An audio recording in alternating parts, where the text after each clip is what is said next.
everyone, and welcome to another episode of Out of the Fog. I'm your host, Laurabel.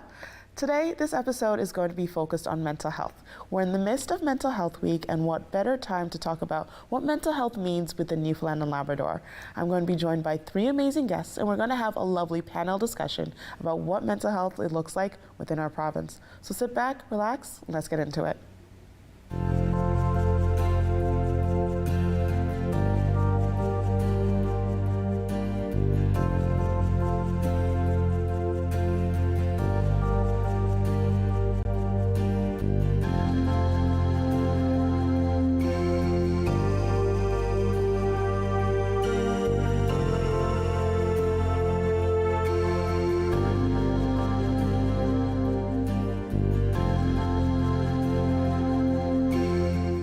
Welcome back, everyone. I'm now joined by my panel of guests for this special episode on mental health. Reid with NL Health Services, Chandra Kavanagh with Canadian Mental Health Association, Newfoundland and Labrador, and Sarah with Lifewise. Thank you all so much for joining me. Happy to be here. Thank you for having us. So before we get into all that mental health is and what's going on with the province, I want a chance for our viewers to get to know each of you and what your organizations are doing. So we'll start with you, Bailey. So you're with the NL Health Services. So what exactly do you do there? So I'm with NL Health Services, and I'm with the prevention and promotion team with NL Health Services. So we really have a hand in public health. So we're all about really preventing mental illness and promoting mental health, as well as harms from substance use within the communities where people live, work, and play. So we're all about educating the public on mental health and also on addictions and substance use harms. And, we are, stakeholders, obviously, big part of our community and a big part of our community networks and other community organizations. So, yeah, that's a big piece of what we do. We're a big stakeholder in public health. Awesome. So, Chandra, with the Canadian Mental Health Association of Newfoundland and Labrador, what is your role within the mental health space? So I am the CEO of CMHA NL, very new CEO, only been on the job about 12 weeks at this point. So it's been an incredibly exciting transition, working with all of these different organizations across the province to try and improve mental health. And our focus is really on education and advocacy. So education, prevention, we do a lot of work when it comes to mental health first aid, when it comes to suicide intervention and prevention. And then on top of that, we're really looking at the big picture of mental health in Newfoundland and Labrador. So what would it look like for the mental health system here to be improved? What would it look like for access to be improved? What do we dream about in 20 years? That's what CMHA wants to be a part of, is visioning that future and taking steps toward that positive future for mental health in Newfoundland and Labrador. Awesome. And Sarah, what's your role and what's Lifewise doing in the community? Hi, so my role is Provincial Operations Manager with Lifewise. We are a peer support organization to support individuals with mental health and or substance use needs. We are most known for our provincial warm line. So we do host the provincial warm line, as well as we offer peer support groups with trained peer supporters, one-on-one groups, as well as we have approximately 12 team members that work within the different regional zones with NL Health Services in their flexible served community treatment teams. We have peer supporters at the Waterford Hospital, Stella Circle, Doorways, to name a few. We are 38 and growing in staff and have staff members from St. John's right across the province. So it is quite a large operation. We also do have an arm in public education. So we do host peer support training today and tomorrow too. Okay. We do host a number of presentations, mental health in the workplace, for example, as well as we do have assist and mental health first aid trainers on staff as well. Okay, so each of you are all very hands-on in terms of providing mental health care and services to all areas of the province and not just localized to any one specific region.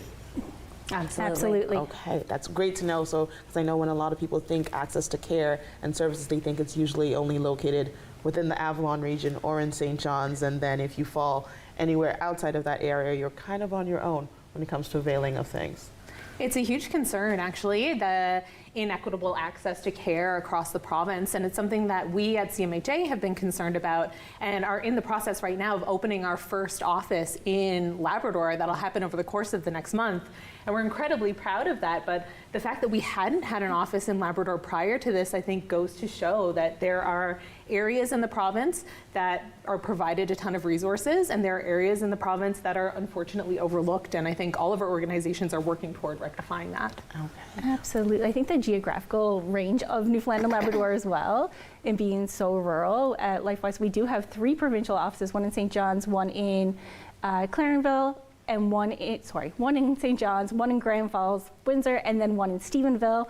But we do have staff members in Labrador as well, and we do have staff members across Newfoundland and Labrador, but actually reaching everybody in all rural areas is definitely a challenge. Mm-hmm. Yes, and I mean, our prevention and promotion team also is located in Central and Western and also in Labrador. You know, Newfoundland is geographically unique. Yeah. There's no doubt about that. But we're always looking for innovative solutions and creative ways to reach our target populations. So we're now in the middle of Mental Health Week, but for a lot of people, there seems to be a misunderstanding between what mental health is and what mental illness is. So would any of you like to speak on what that definition is, just so people can get a better understanding, so we don't keep mixing the two? So would anyone like to take that? Yeah, I'm happy to jump in part because there's been a real learning opportunity for me. I've moved from a previous role where I was working still in healthcare, but I was working in entrepreneurship and I was working in technology and I was working in leadership, to this leadership role, which has given me a ton of opportunity to learn more about mental health and mental illness. And so the way it's been explained to me by the experts on my team has been that some people struggle with mental illness. Everyone has mental health. And that was such a helpful distinction because I think our mental health, mental illness, mental wellness changes drastically throughout our lives. So we tend to think of it as a bit of a static thing. There are people who are mentally healthy. There are people who are mentally ill. We work toward getting those mentally ill people better. And if they get better, that's great. But I think about the current situation that I'm in. So in case you can't tell, I am very pregnant at the moment. And postpartum or even prepartum depression and anxiety are huge issues. And this is a kind of transitory thing that can happen, during a otherwise mentally well person's life, but that might come up. And so I think thinking of all of ourselves as having mental wellness, but also having transitions in our life that can lead to different mental health and mental illness experiences is really important, as opposed to having that static view of either you're mentally healthy or you're mentally unwell. Absolutely. It's not just a dichotomy, it's not just a black and white thing. We all have mental health, and it can range from being positive mental health or being, poor mental health. And we need to, take into our own hands, our mental health and promoting it in the best way we possibly can. And so do our communities and our health systems as well. And also people who are mentally ill or have mental illness, they also can have positive mental health, right? So, I think that that's an important distinction that sometimes gets missed too. And then keeping in mind that 1 in 5 people will be diagnosed with a mental illness at some point through their life. So as Bailey said, you can have a mental illness and a diagnosis, but still have positive mental health. It's not linear. That's so true and so important. So the theme for Mental Health Week this year is My Story. And I know for a lot of people that might seem like, oh, if I don't have a mental illness or my mental health is usually great, I don't have a connection to that. But what does it mean to have your story be part of the overarching story of mental health? And I want to start with you, Sarah. Absolutely. So at Lifewise, we have trained peer supporters. As I said, there's 38 of us. Lifewise is a very unique organization where it was developed by people with lived experience with mental health and or addictions, and completely operated and employed by people with lived and living experience of mental health and addiction. So from the board of directors, 70% of people need to have diagnosis, leadership, right down through frontline staff. So everybody is using their lived experience through peer support. So peer support is two people with similar experiences sharing their experiences and what was helpful, what may have not been helpful. We don't give advice, we share our experience. There is a difference between trained peer support and informal peer support. All of us do informal peer support with our loved ones, with folks we meet. The benefit of the trained peer support is knowing when you're reaching a point that you are putting yourself either in an unsafe situation by disclosing too much, or the person, and knowing when to pass that conversation along and how to wrap those conversations up. So our peer supporters share their stories every single day to empower other people, and with the ultimate goal of inspiring hope and then ultimately reducing stigma. There's a quote that's just come to me, and it's by Brené Brown, I believe, and she says that you know, your greatest hardships in your life will be somebody else's handbook to survival. You know, so I think that really speaks to, you know, sharing the stories, your stories of your own lived experience. And also, NL Health Services has Bridge the Gap, which I know a lot of folks may or may not know about.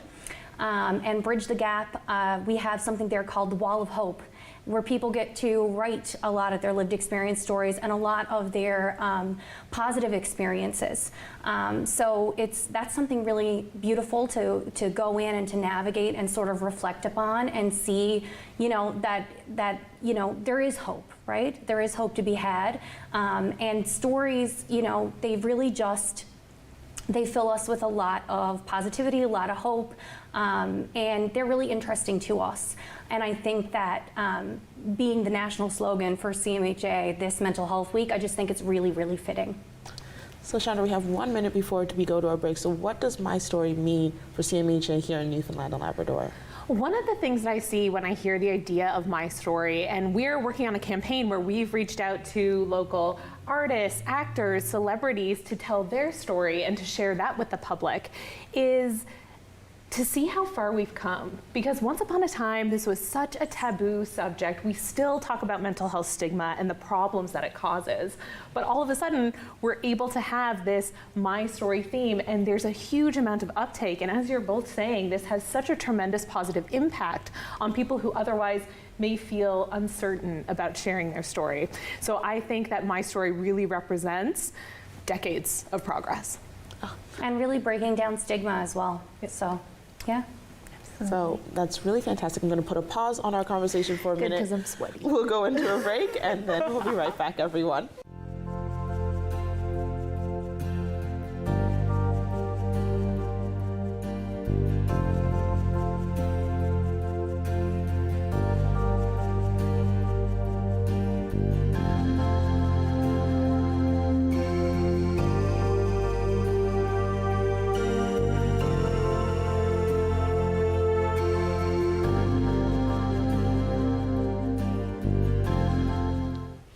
Welcome back, everyone. We're going to get right back into our conversation about mental health and what's going on in the province in that sphere.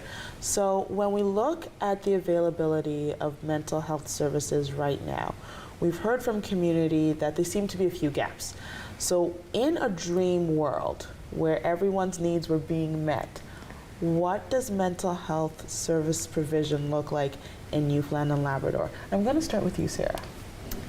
Absolutely. In a dream world, all mental health provisions would be proactive.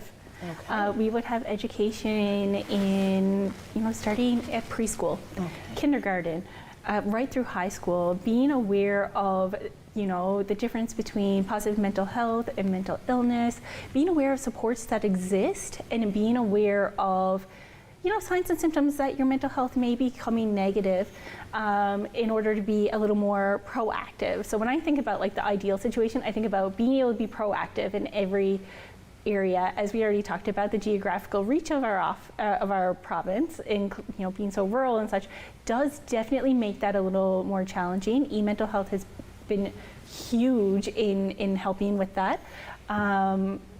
But I do look forward to a time when, you know, we're really proactive in these conversations and really empowering people to share their stories, and that there's nobody left feeling like they're alone or they're the only one experiencing this. Chandra, what does it look like for you? I totally agree. I think being proactive is a huge part of the work that we need to do. We are operating a system right now that is fundamentally reactive in a number of different ways, and so trying to head off some of these issues is very, very important. One of the things that we know for certain is that the worst place you can spend $1 in healthcare is in the emergency room or in the clinic. And the best place that you can spend $1 if you want a return on your investment is early intervention, working with children, and so I think you're absolutely right. And the thing that I would add to that is the idea that in 20 years, when we have an amazing mental health system and everyone is well serviced, is that every door is a front door. So I think that there are lots of ways in which the system that we currently have can be piecemeal, it can be confusing. You come to this organization, you come to that department, and you're turned away. Well, no, really you should go here, really you should talk to this one, really you should talk to that one. And so I think having a system that allows for everyone to be funneled in and then behind the scenes to put them to the right location so that nobody ever feels like I went to the wrong door or I was denied service or I'm not getting the care that I needed. Because one of the things that we really understand as an organization is how hard it is to make that first step, to make that first phone call, to knock on that first door. And if the first thing that happens to you is someone says, no, you're in the wrong place, it can be a long time before someone reaches out again. I think Dr. Chandra is really speaking to equitable access. You know, equitable access for mental health services. And I think what NL Health Services does offer is doorways. Doorways is not just a brief single session counseling. It's also an entry point into the mental health system anywhere, anytime. We also have adult intake as well, where people can call and they can contact a mental health assessor, and they can be assessed then and there for, you know, whatever services that they might require. And also, you know, in an ideal world, I very much, you know, my values very much align with yours as well, Sarah, around mental health promotion and education. And, you know, I know that those are values of Canadian Mental Health Association as well. So that's a big part of the work of NL Health Services prevention and promotion teams. You know, we are there to not just have crisis-oriented services, but to prevent crisis before it happens, to educate our public, and to help really make mental health literacy a real priority for all different populations, be them children in schools, youth, seniors, adults, whomever. So I really think that that's something that our prevention and promotion teams are really working towards. As well, not only do we do that education piece and that public education piece, but we also do a lot of advocacy. We do a lot of advocacy work with committees, a lot of, I guess, sort of that higher level work that needs to be done around advocating for different initiatives to, you know, to take strategic action for different, I guess, vulnerable populations in our communities where we need to kind of maybe shine a spotlight where some of that prevention work needs to be done. And some of that mental health promotion work needs to be fostered and the seed needs to be watered. So, you know, there's a lot of great things that are happening with our prevention and promotion department at NL Health Services. And yeah, we definitely very much align, I think, with both of your values. I think that notion of literacy is a very important one. So one of the things we hear at the board level all the time is the idea that we all know the basics of our physical health, that you should be going to the gym, that you should be eating right, that there are certain things that you can do to make your physical health a little better. And unfortunately, that's not always the case with mental health. We don't have that same level of literacy, and it sounds like that's one of the things you're working very hard on, is to say, how do we make sure that everyone is literate in the basics of their mental health so that they can feel like they can take charge of that part of their lives? Absolutely. We need to start educating on the stress response. What is the stress response? How does that manifest in a person? You know, our fight, flight, freeze, and fawn responses, and you know what that looks like in children, what that looks like in seniors, what that looks like in men, all appears differently. And when we sort of target that and educate people on that and you know, give them the tools, you know, they can really start to find the keys to you know, their own issues or to their own problems, right? With the help, of course, of, you know, our public health campaigns, right? With the help of our education and our mental health promotion. And linking physical and mental health together. It is all a part of your health, and how your physical health can impact your mental health and vice versa. All of those ways make it really concrete for people to be like, okay, well, when I feel like this, my body reacts this way. It makes it a little more concrete sometimes. So bringing all of that awareness and education forward is so important. Mm-hmm. So we've talked a lot about educating people about what mental health looks like, good and bad, and the differences between mental health and mental illness. As we all know, the population of Newfoundland and Labrador is changing. We're getting people from all over the world making themselves at home here. But mental health in many different communities isn't often talked about, and then when people who are racially diverse or ethnically diverse move into a new area and they're now facing issues with their mental health and they don't know where to turn, what would you guys like to see in terms of making mental health more accessible and more culturally aware for individuals from different walks of life? So I'm gonna start, who do I want to put in the middle of the hot seat? I'm gonna start with Dr. Chandra Kavanagh. We'll go there. Absolutely. So I think you can take a look at the makeup of this panel and see some of the concerns that are front and center. And so this is something I really noticed. As I mentioned, I've been the CEO of the Canadian Mental Health Association for about 12 weeks. And I'm coming from a position where I was working with entrepreneurs in medical technology and the biosciences. And so those are highly diverse, well-represented areas. Where we would have trouble in that previous role is really promoting the work of women. We were seeing lots and lots of men, but lots of folks who are new Canadians, lots of folks of color, lots of folks who are coming from very diverse backgrounds. And one of the things that I've found, especially in doing hiring in this field, is that we have a bit of a homogenous pool. I'm seeing a lot of women in a particular age group, a lot of white women, and a lot of Canadian women, and not new Canadian women. And so one of the things that we're focused on at CMHA is doing everything that we can to address that, because we know that if we're not representing those folks in our staff, representing those folks in our educators, then we are not serving those communities. So we're actually working on a project where we're providing education directly to new Canadians in order to be able to set them up for success in providing training for assist, mental health first aid, and suicide intervention. So we're taking a look at our applicant pools, saying they're not diverse enough, and taking immediate action to diversify those applicant pools. It's one small step, but I think that it's hugely important to be able to address in the sector. From a community standpoint, I can say it's been so exciting to see so many different community organizations stepping up and ensuring that, you know, all populations are being represented, and through peer support lens. There are a lot of organizations offering peer support, recognizing the importance of peer support when individuals, you know, are coming from different cultures or different backgrounds, ensuring that the diversity is recognized and that they're meeting people who have similar lived experience, similar cultural backgrounds, to ensure that the supports they're getting are appropriate and timely when they need them. So I can say within the community there is a lot of conversations and a lot of work happening to ensure that those pieces are being met at the community level, and as people kind of like make those first calls, they are getting access to those type of supports. And I can speak to NL Health Services as being a member of our DEAR committee with NL Health Services. So DEAR stands for Diversity, Inclusion, Equity, and Reconciliation Council.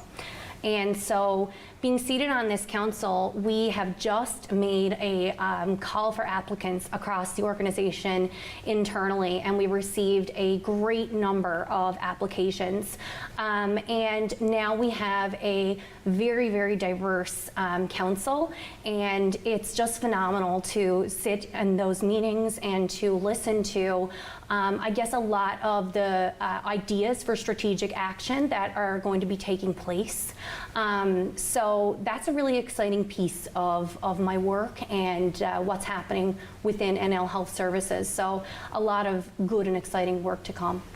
I want to thank you all for joining me. We have one more minute before we have to let you go, and we know mental health is such a big topic. We can't leave it down to just 30 minutes to talk about all the things going on. So as we look forward to the future of mental health in our province, I'm glad to know that we have such wonderful people working to make it more accessible, more diverse, and more equitable, so that regardless of where you fall on your mental health spectrum, there's someone there to support you. Thank you so much for each of you for joining me today. Thank you for having us. Yes, thank you. And we'll be right back, everyone.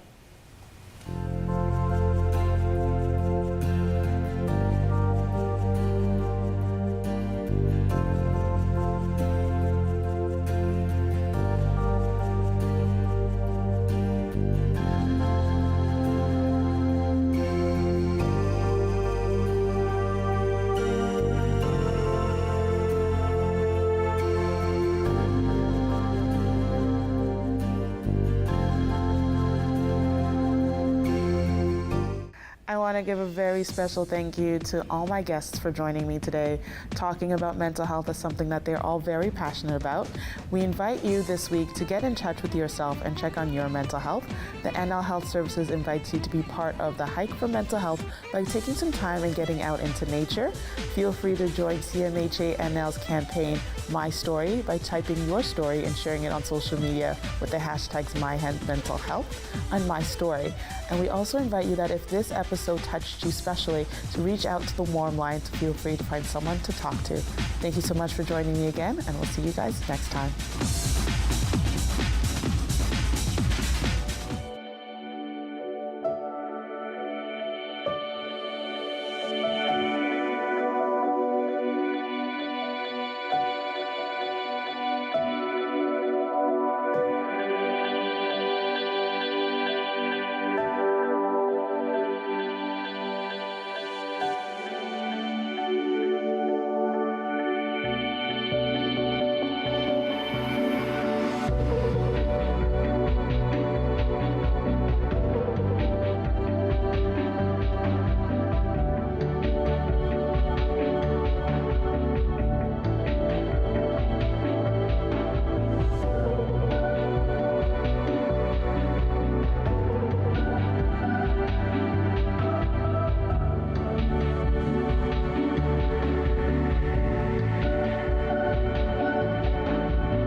This program is brought to you by Ignite TV. Now you're in command.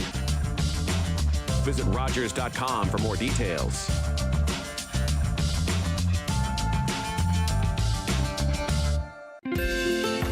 If you have a comment about this program, we'd love to hear it.